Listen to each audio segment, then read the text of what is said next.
E é interessante que Jesus, tendo uma conversa direta com Pedro, diz: Pedro, você não pode me seguir até onde eu vou. Você não vai. E Jesus diz para Pedro com todas as vezes: Pedro, você também vai me trair. E imagine que Jesus está dizendo para eles: eu vou ser entregue e vou ser morto. Vocês são homens miseravelmente orgulhosos. Entre vocês existem traidores. 3 anos juntos e vocês ainda não são capazes de suportar o caminho que eu vou suportar. E então imagine como ficou o coração desses apóstolos. Esse texto, entre outros, serve para mostrar que esses apóstolos não eram super-homens. Não eram pessoas diferentes de nós. Eram pessoas que, diante de cenas dramáticas e diante de grandes problemas, eram pessoas que também se perturbavam. E o coração deles ficava inquieto. E nessa noite é bem provável que talvez tenham entrado aqui pessoas com o coração inquieto. Talvez com o coração perturbado, por problemas diferentes.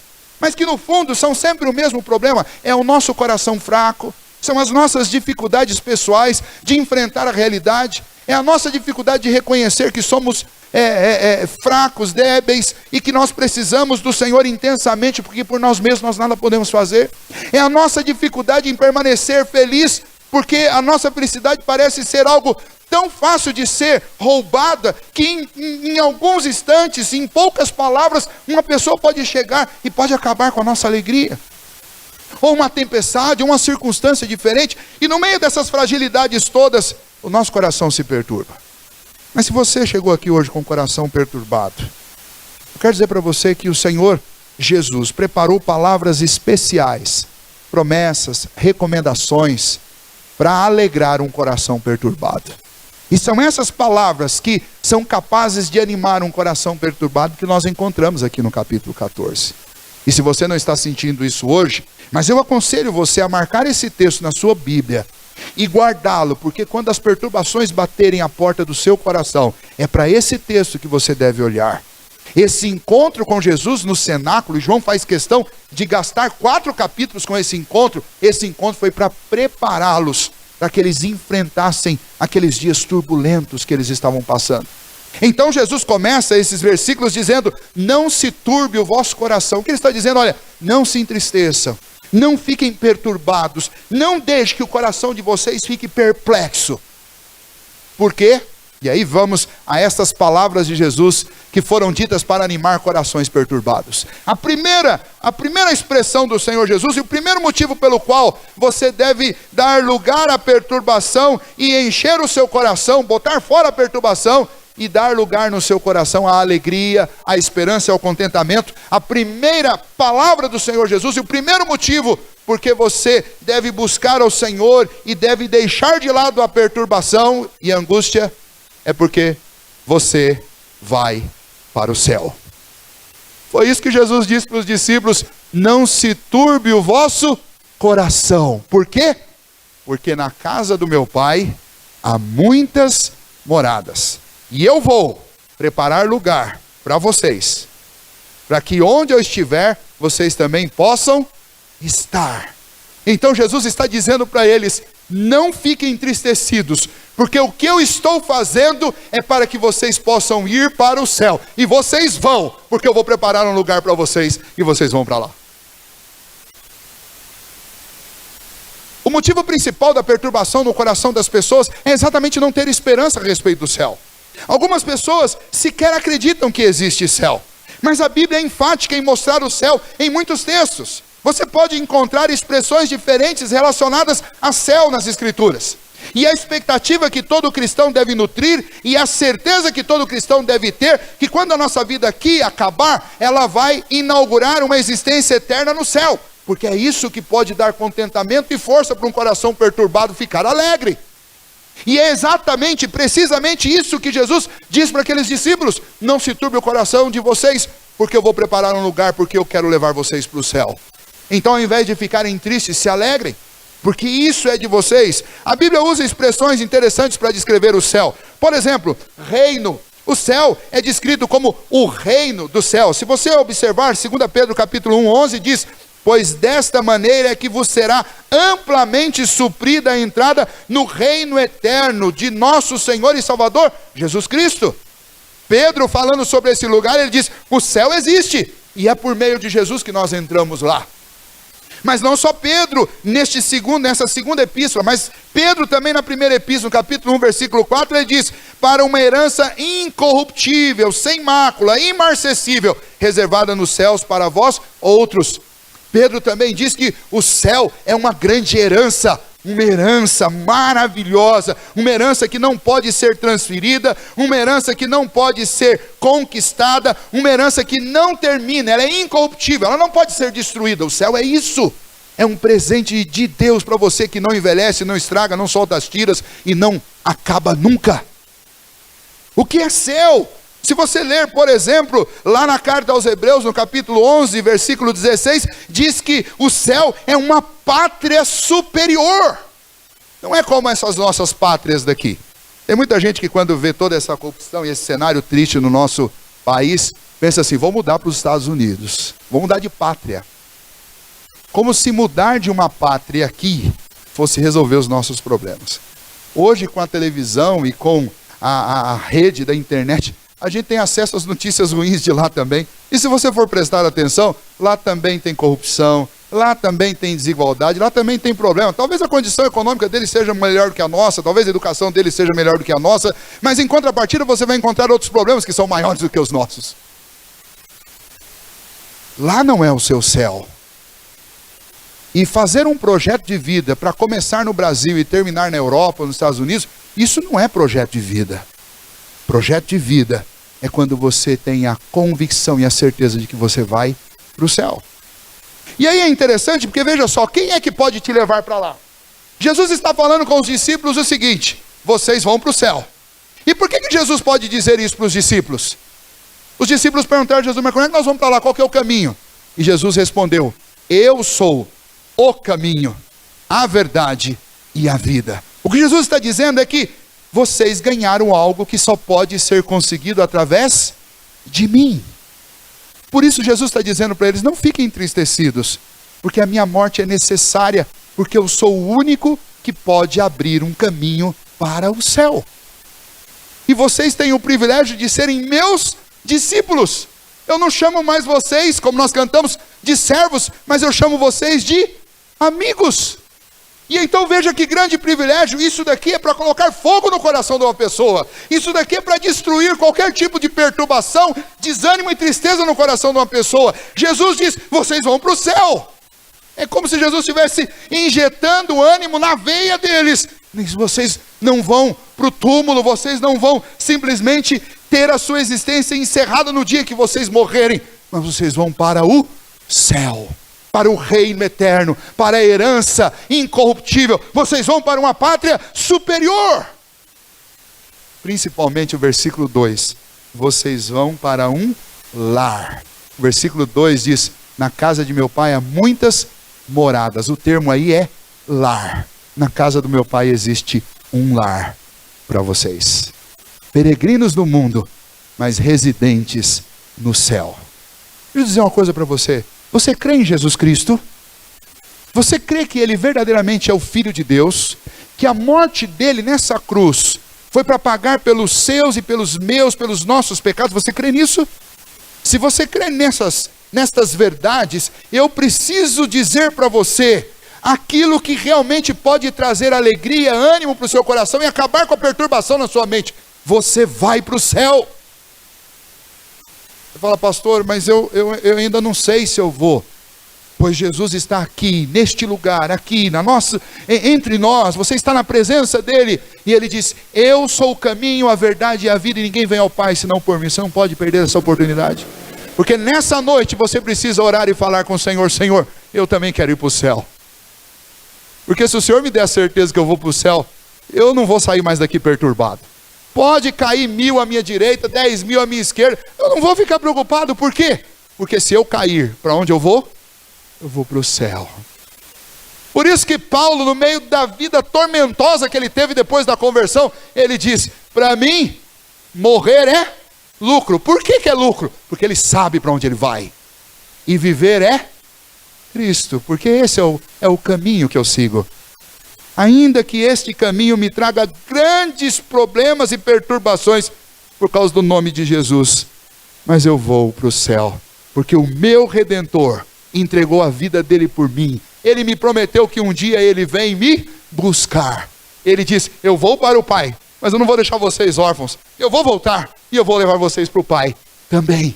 Eu volto para buscar vocês. Seremos todos transformados num abrir e fechar de olhos. É o que Paulo diz lá em 1 Tessalonicenses capítulo 4. Todos nós num abrir e fechar de olhos. Quando Jesus voltar, nós num instante estaremos aqui. Num piscar de olhos nós estaremos na glória. Revestidos e transformados à semelhança do corpo de Cristo. Veja que coisa gloriosa. Talvez hoje você está doente. Talvez com limitações físicas, entristecido pelos problemas, por não ter tudo que você gostaria de ter. Mas pense comigo, meu querido irmão, Jesus já te fez uma promessa, Ele vai levar você para o céu. E não vai levar você para o céu careca, gordo, não vai levar você enrugado para o céu, não vai levar você feio para o céu, vai levar você novinho em folha. Amém? Então não deixe a perturbação encher o seu coração. Não deixe o inimigo colocar coisas na sua mente. Não se deixe desencorajar pelos problemas, mas fortaleça-se na verdade de que Jesus, que é o único caminho, Ele prometeu que ia nos levar para o céu, e eu não tenho por que duvidar de Jesus. A segunda expressão para encorajar os seus apóstolos, os seus discípulos, e para curar um coração perturbado, a expressão de Jesus foi, vocês já conhecem o Pai. Nós não buscamos a Deus, cantamos aqui, perto quero estar, junto aos teus pés. O grande anseio do homem é conhecer a Deus. E Jesus começou a conversar com aqueles discípulos e falou assim, vocês já conhecem o Pai. E aí, eles disseram, não, peraí. Filipe disse, Senhor, como que a gente conhece o Pai? Nós não conhecemos o Pai. O Senhor falou do Pai, mas nós não conhecemos. E Jesus disse, vocês conhecem sim. Porque quem vê a mim, vê o Pai. Aliás, Jesus parece ficar surpreso, embora ele saiba de todas as coisas, mas parece ficar surpreso. Ele disse para Filipe, como assim? Você está comigo há 3 anos, você não conhece o Pai ainda? Quem vê a mim, vê o Pai. E essa expressão conhecer, especialmente no Novo Testamento, ela precisa ser entendida. Quando o judeu usava essa palavra conhecer, tem pelo menos 4 níveis de conhecimento que o judeu vai usar a mesma palavra para descrever. Tem aquele conhecer que é simplesmente você saber de um fato. Aconteceu tal coisa, eu sei que aconteceu. Esse é o primeiro nível de conhecer, é você saber que um fato aconteceu. É um conhecimento cognitivo. O segundo nível de conhecimento é você não apenas saber que aconteceu, mas é você acreditar que aconteceu. É conhecimento associado com crença, com fé, com reconhecimento, entendimento e compreensão de que realmente aconteceu e eu sei como aconteceu e eu sei o que é. É entendimento daquilo que você sabe. É o segundo nível de conhecimento. Mas o terceiro nível e o quarto nível, que são os que nos interessam, são uma expressão muito mais profunda do que aquilo que nós usamos trivialmente como conhecer. Olha, eu conheço esse copo, eu sei o que está embaixo dessa bandeja. Isso é conhecimento, mas esse conhecimento nos 2 primeiros níveis. Mas no terceiro nível é o conhecimento quando você entra em relacionamento com aquilo que você conhece. Eu não apenas conheço o pastor Daniel, não apenas entendo que ele é pastor, mas eu sou companheiro dele.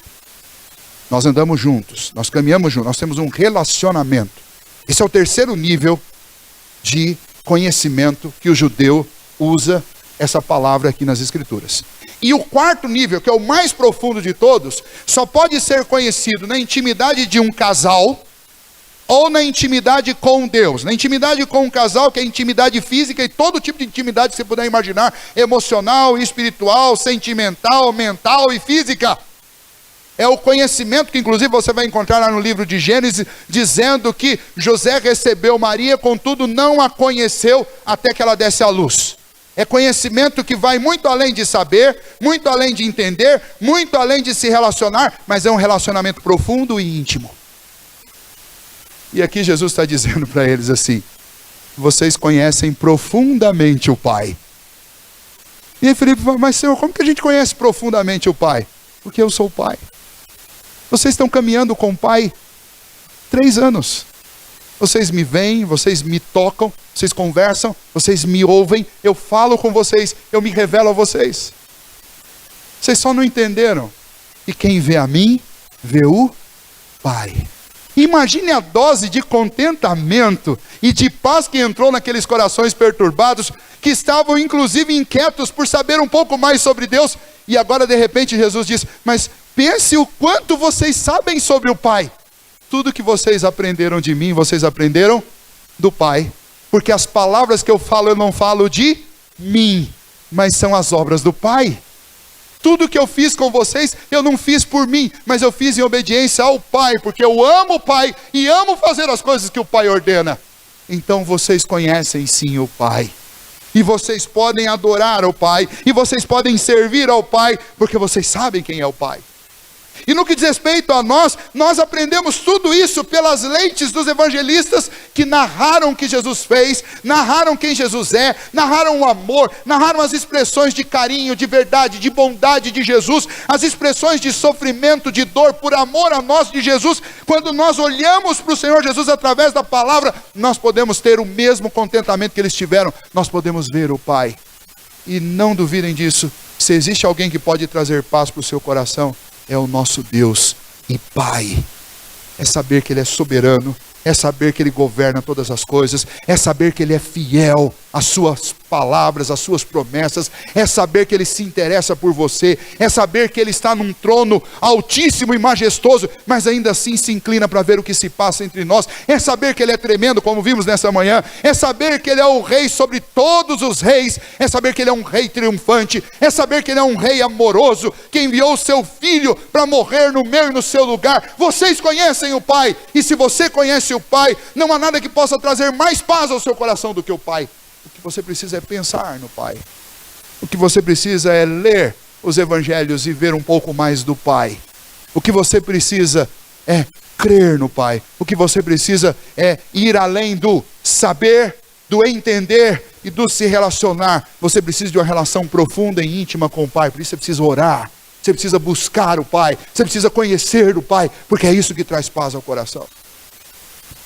Dinheiro e uma vida confortável pode trazer um certo alívio para alguns corações ansiosos e angustiados, mas são alívios momentâneos e passageiros. O que realmente pode trazer alívio para um coração é estar na presença do Pai, é andar na presença do Pai, é ter convicção de que todos os dias nós estamos vivendo diante dEle. 1 Pedro, capítulo 1, versículo 8, fala a respeito de mim e de você, que não andamos lá com Jesus naqueles dias, mas Pedro diz o seguinte para nós: a quem não havendo visto, amais, no qual não vendo agora, mas crendo, exultais com alegria indizível e cheia de glória. O que Pedro está dizendo é que, mesmo que você não tenha sido um daqueles felizardos que andaram com Cristo encarnado, ainda assim, você pode se alegrar com uma alegria indizível pela fé, crendo em Deus e nas palavras de Jesus que revelam o Pai. Já imaginou, você sabe dizer o que é uma alegria indizível? É óbvio, não dá para dizer, né? Se é uma alegria indizível, mas dá para sentir em Deus. Seu coração hoje está perturbado, você precisa dessa alegria indizível que vem do céu. E nesta noite aqui está o Senhor Jesus. Quem se relaciona com Ele, se relaciona com o Pai. Você quer uma alegria indizível no seu coração? Então, enquanto eu vou falando com vocês, feche os seus olhos e ore. E fale com Deus. Peça ao Pai que te dê essa alegria indizível. A alegria de saber que você vai para o céu. A alegria de poder conhecer o Pai através do Filho. E em terceiro lugar, você tem um outro privilégio que Deus te deu. E Jesus está dizendo isso para os discípulos, ele diz isso no capítulo 13, ele diz isso no capítulo 14, ele diz no capítulo 15 e ele diz no capítulo 16. É porque é muito importante. Jesus consolou aqueles corações perturbados dizendo para eles: vocês têm um grande privilégio, que é o privilégio de orar e pedir ao Pai em meu nome, e o que vocês pedirem em meu nome o Pai fará. Porque eu vou para junto do Pai e eu vou interceder por vocês. Eu vou mediar o Pai por vocês. E quando vocês pedirem alguma coisa em meu nome, vocês receberão. Que grande contentamento é esse, saber que nós podemos falar com Deus, que Deus nos ouve. Você imaginou no meio de uma tormenta? Você já percebeu que às vezes quando a gente está passando por um baita de um problema, você resolve recorrer a um amigo e ele nunca pode atender o celular na hora que você mais precisa? Não sei se com vocês acontece isso, mas comigo acontece. Mas com Deus não é assim. Porque quando você precisa de Deus, e nós precisamos de Deus o tempo inteiro, o nosso canal que foi aberto com sangue de Cristo Jesus naquela cruz, ele está sempre aberto e você pode orar. você pode orar no meio de uma praça, mas você pode orar num quarto, só você e Deus. Você pode orar dentro de uma igreja, você pode orar no alto de um monte. O Senhor te vê, o Senhor te ouve e o Senhor te responde por meio de Jesus. E Jesus está consolando aqueles corações, dizendo para eles: vocês podem ter paz, porque não importa o tamanho da tempestade que vocês tenham que enfrentar, Jesus ouve. Quarta expressão que Jesus usa para curá-los da sua perturbação. Jesus disse: vocês têm o Espírito Santo. Veja aí a partir do versículo 16 até o versículo 18, 16 a 18. E eu rogarei ao Pai, e Ele vos dará outro Consolador, a fim de que esteja para sempre convosco. Está falando do Espírito do Senhor. Jesus está dizendo para aqueles apóstolos: eu vou, mas eu vou mandar um no meu lugar. A terceira pessoa da Trindade. Eu e o Pai vamos enviar o Espírito Consolador. Não que o Espírito Santo já não estivesse neles, e não que o Espírito Santo não estivesse operando. Lembra que sem o Espírito Santo nenhum homem pode crer em Deus. Então eles já tinham o Espírito. Mas Jesus está dizendo: eu vou mandá-lo agora para que ele fique permanentemente com vocês para sempre. Ele vai auxiliá-los, ele vai consolá-los, ele vai capacitá-los. Ele é o Espírito da verdade, está presente nas palavras da palavra de Deus, das Escrituras, porque ele inspirou essas palavras. Ele é aquele que habita no coração do cristão, e ele é aquele que capacita o cristão para viver as obras de Deus. É ele que coloca doses extras de alegria e de contentamento e de força e de ânimo dentro do nosso coração. Porque se o Espírito Santo não te levantar e não te animar, não há quem possa fazer isso. Não há como cantar, não há como pregar, não há como viver, não há como trabalhar no reino de Deus ou em qualquer outro lugar, se você não estiver movido pelo Espírito Santo de Deus. E você pode até fazer, você pode até tentar, você pode até suar e trabalhar. Se o Espírito Santo não estiver te movendo, não haverá resultado. A gente precisa entender isso. Porque às vezes nós lutamos e lutamos bravamente para valer, mas se não estivermos movidos pelo Espírito Santo de Deus, não tem resultado. E então, ao invés de lutar, trabalhar, suar, brigar, nós devemos dobrar o joelho e falar: Senhor, nos encha com teu Espírito. Porque quando a gente está cheio do Espírito Santo, as coisas ficam fáceis. E não só ficam fáceis, mas acontecem naturalmente. E é bênção para o nosso coração. Eu e meu Pai enviamos um Consolador. Ele vai dirigir vocês, ele vai guiar vocês em toda a verdade. Ele vai fazer com que vocês lembrem daquilo que vocês aprenderam. E vocês serão vencedores, serão animados, entusiasmados. E é esse o sentido da palavra entusiasmado. Entusiasmado é o sujeito que tem Deus morando dentro dele. Já deu para ficar animado? É para dar para ficar animado, sim.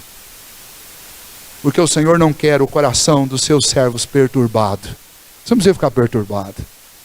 A gente tem que ficar animado. A palavra é parecida, mas é muito diferente no seu significado. Nós temos que ficar animados, entusiasmados, porque o Senhor nos dá o Espírito. Veja que maravilhoso. Ele diz que nós vamos para o céu. Ele nos diz que nós conhecemos o Pai. Ele nos diz que nós podemos orar e Ele vai nos atender. Ele diz que colocou dentro de nós o seu Espírito. E em quinto lugar, Ele diz: vocês estão debaixo do amor do meu Pai. E sabe como vocês provam para vocês mesmos que vocês têm o amor do meu Pai?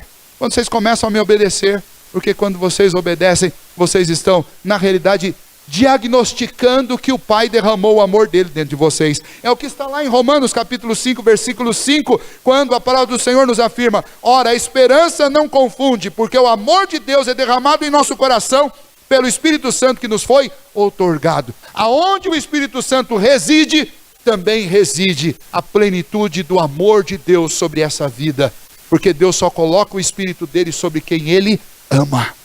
Você tem convicção que o Espírito Santo habita no seu coração? Se você tem essa convicção, então você mais do que ninguém sabe e precisa saber mesmo que Deus te ama profundamente, que desde a eternidade Ele te amou, com benignidade Ele te atraiu, e Ele nunca deixará de te amar. Podem vir as circunstâncias difíceis, mas Ele jamais te deixa, Ele jamais te abandona. É o que está lá em Romanos capítulo 8. Aquele que deu o seu próprio Filho por nós, porventura não nos dará graciosamente com Ele todas as coisas? Lá em Romanos capítulo 8, a partir do versículo 30, o apóstolo Paulo também diz: quem pode nos separar desse amor de Deus? Criaturas, elas não podem. Coisas do presente, também não podem. Coisas do futuro, também não podem. Coisas altas, não podem. Coisas profundas, também não podem. Porque nada pode nos separar do amor de Deus em Cristo Jesus. E então é isso que Jesus está dizendo para aqueles apóstolos: vocês precisam permanecer firmes, porque o Pai ama vocês, porque eu amo vocês, porque o amor do Pai está sendo derramado sobre vocês. É por isso que eu vou para a cruz, porque eu amo vocês. Então não se turbe o vosso coração. Crede em Deus, creiam também em mim. Eu vou levar vocês para o céu. Pense se você estivesse naquele cenáculo. Imagino como eles ficaram se sentindo, como essas coisas mexeram com o coração deles. Jesus viu você chegando aqui hoje, meio angustiado, ansioso, perturbado, e Jesus disse: eu não quero que você fique assim.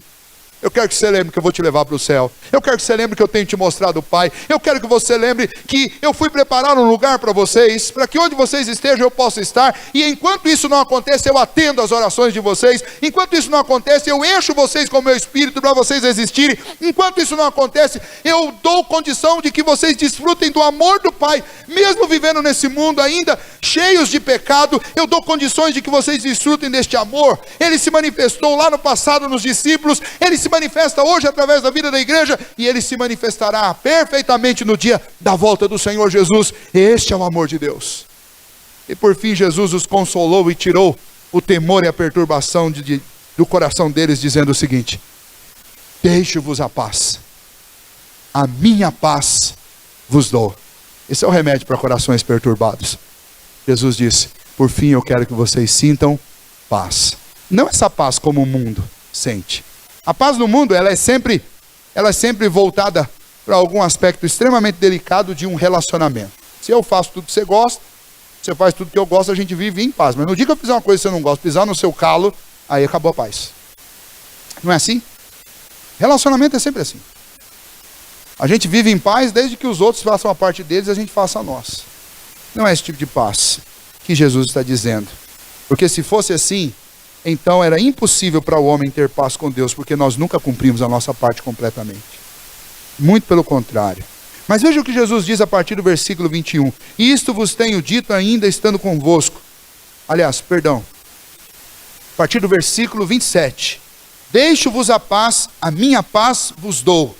Não vou lá dou como o mundo a dá. Não se turbe o vosso coração, nem se atemorize. Eu não dou paz passageira, é isso que Deus está dizendo. Não estou dando uma paz para vocês aqui no cenáculo e daqui a pouco as coisas vão ficar difíceis. Eu dou uma paz, que é uma paz completa. Paz é apenas uma das maneiras de traduzir Shalom, e aliás, a mais fraca de todas. Os significados de Shalom são um pouco mais abrangentes. Shalom significa literalmente integridade. Shalom significa literalmente plenitude. Shalom significa saúde. Shalom significa segurança e principalmente Shalom significa prosperidade. Quando chega e cumprimento e falo para o Daniel, Shalom, eu estou desejando tudo isso para ele. Eu estou desejando que ele seja alguém íntegro. Eu estou desejando que ele tenha segurança. Eu estou desejando que ele tenha saúde. Eu estou desejando que ele tenha plenitude. E principalmente eu estou desejando que ele tenha prosperidade. Aí você fala, pastor, isso é teologia da prosperidade? Não, não tem nada a ver com teologia da prosperidade. Isso aqui tem a ver com a obra de Deus para as nossas vidas. É isso que significa Jesus dizer, deixo-vos a paz. Jesus está dizendo, eu deixo para vocês. Essa é a herança de Cristo para você. Eu deixo para vocês a condição de que em mim vocês sejam íntegros, em mim vocês tenham saúde, em mim vocês tenham segurança, em mim vocês tenham profundidade, em mim vocês prosperem. Não é prosperar em dinheiro, prata, porque isso é muito pequeno, é prosperar no que diz respeito à eternidade. Nós falamos um pouquinho disso de manhã, quando Jesus disse, eu vim para que tenham vida e a tenham em abundância. Não tem a ver com isso, nem com conforto terreno, tem a ver com uma vida abundante, uma vida que não acaba nunca. É com isso que tem a ver o presente de Jesus. Então quando Jesus diz, eu deixo-vos a paz, Jesus está dizendo para eles, tudo que o coração de vocês mais almeja, diante de mim, eu deixo para vocês. E esse desejar diante de Deus precisa ser entendido com legitimidade. Eu não citei no momento, mas quero citar agora. Quando Jesus fala das orações que nós podemos pedir em nome dele, sabe o que isso significa literalmente? Tudo que vocês pedirem ao meu Pai no meu lugar, eu vou dar para vocês. A ideia é o seguinte, não é que eu peça qualquer coisa no nome de Jesus, como se o nome de Jesus fosse uma fórmula mágica que você põe no fim de uma oração, para que Jesus atenda, para que Deus atenda. Então eu quero alguma coisa, é só eu orar e terminar. Em nome de Jesus, amém, Deus vai fazer. Não é isso.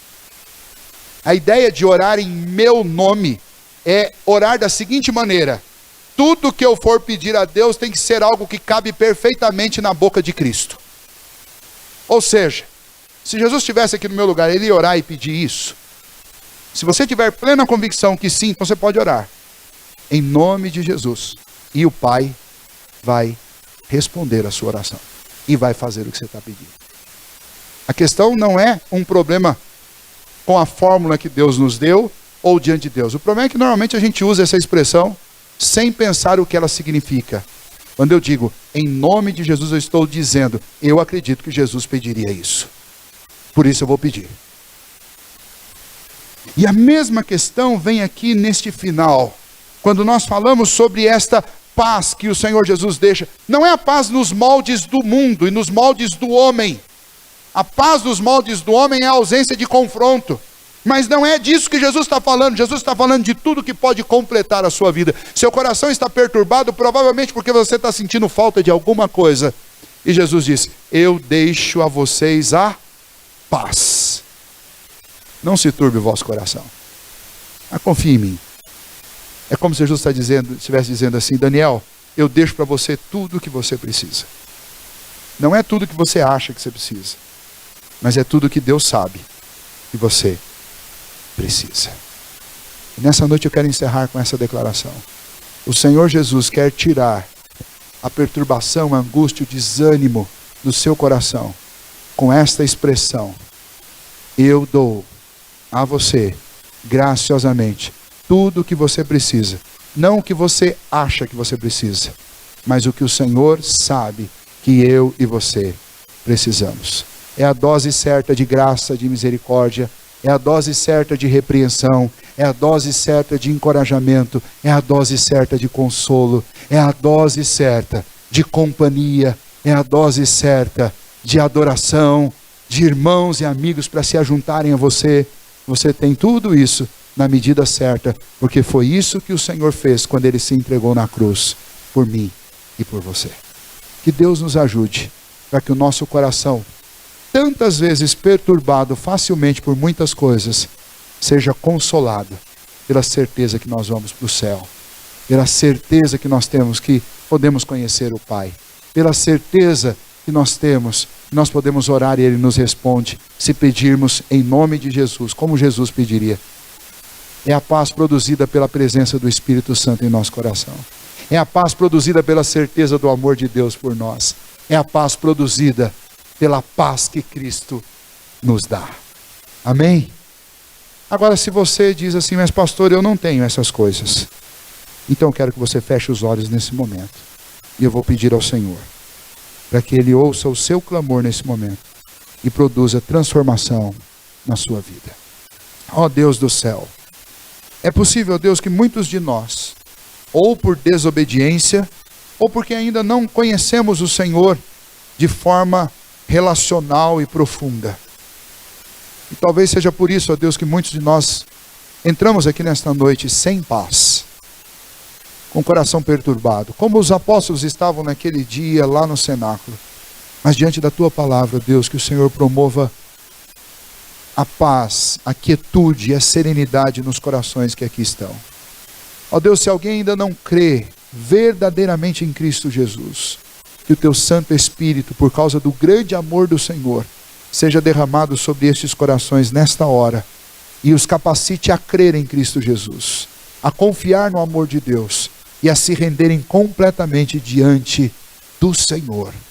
E que isso traga paz a estes corações. Faça-os prosperar, não na vida monetária, mas faça-os prosperar diante do Senhor, em temor e graça, diante da Tua presença. caminhando, ó Deus, com o coração cheio de fé, cada vez mais cheio de fé e do teu Santo Espírito, para que eles possam desfrutar da presença do Pai, para que eles possam um dia, ó Deus, entrarem nos céus dos céus, por meio deste único e vivo caminho, que é o Senhor Jesus. Pedimos isto ao Senhor nesta hora, pedimos que o Senhor complete esta obra no coração de cada um de nós. Se nós que sabemos dessas verdades ainda assim estamos perturbados, ó Deus, que o Senhor, que nos fez relembrar de tudo isso nessa noite, que o Senhor trabalhe em nosso coração profundamente, nesta noite e nesta semana, para que nós possamos, ó Pai, fiados nestas verdades, confiados nessas promessas de Jesus, que nós possamos desfrutar de paz em nosso coração. É a oração que fazemos no nome do teu Filho Jesus. Amém.